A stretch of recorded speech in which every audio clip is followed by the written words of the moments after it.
outdoors. It's that time of year again to get ready for ice fishing. There actually has been some ice fishing going on, and soon hopefully I will be too. But today we're going to do the review of the Jiffy Pro 4 propane ice auger. I've had this for over a year now and drilled a lot of holes, so I think I'm to a point where I can do a review on it. It's got the 49cc engine. It's got the Stealth STX cutting blade on the bottom that all the Jiffy augers have in this class. It's got the quick disconnect protector cap down there. It cuts well. I'll roll in some video footage of cutting some holes. Goes through real fast, whether it's thick or thin. Any kind of ice you're running through, this does a great job. This is, like I said, the propane model, which means it's 4-stroke, so you do have to worry about oil. You have an oil reservoir and you do need to check your oil, make sure you're full. It should not leak.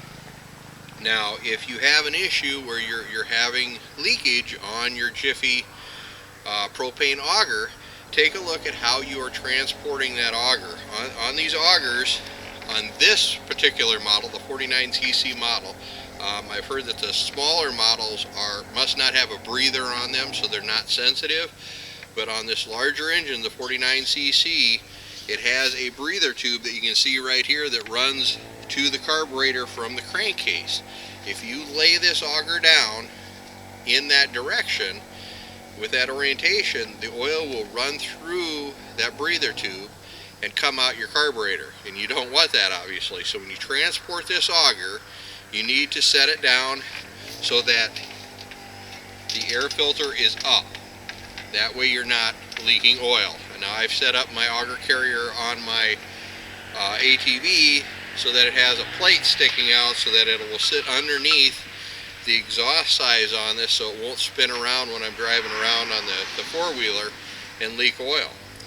But as far as downsides, that is the only downside there is with this thing. This thing, with the propane canisters, depending on the ice thickness, you can get, you know, a lot of holes drilled with this thing. You know, it's quick to start. Usually it only takes one. Let's see what it takes. One pull, it's running. It's that easy. You don't have to choke it. Little shut-off button on the side there. It's nice. You don't have to choke it. You don't have to play with gas. You don't have to carry extra gas with you to fill it up with. Don't have to worry about any of that. And since it's 1-pound propane containers, that's what I use in my heater buddy that I carry in my shack. So I always have 2 to 3 extra containers of propane floating around with me. So that's a non-issue. So there's a lot of pluses to this, and it cuts great.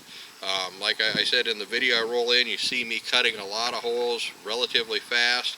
It's not overly heavy, but you know, there's a little there. But of course, that's a nice thing. You set it down when you're cutting holes. I mean, it's heavier carrying it around than maybe a few of the augers on the market. When you set this thing down in a hole, that weight transfer to downward force when you're cutting the hole. And personally, you see by the video when I'm walking around cutting those holes, it doesn't slow me down a bit. So as far as a rating that I give it on 3D Outdoors, it's 2 thumbs up. This thing's great. I love using it. I'll be using it a lot this year coming up. I'm going to be doing some tournaments even. So this Jiffy will get a lot of use. So if you're in the market for a new auger and you've been looking at the propane ones, I can tell you that I really like this Jiffy Pro 4. This is Dan with 3D Outdoors, reminding you to get into the outdoors and enjoy everything it has to offer. See you next time.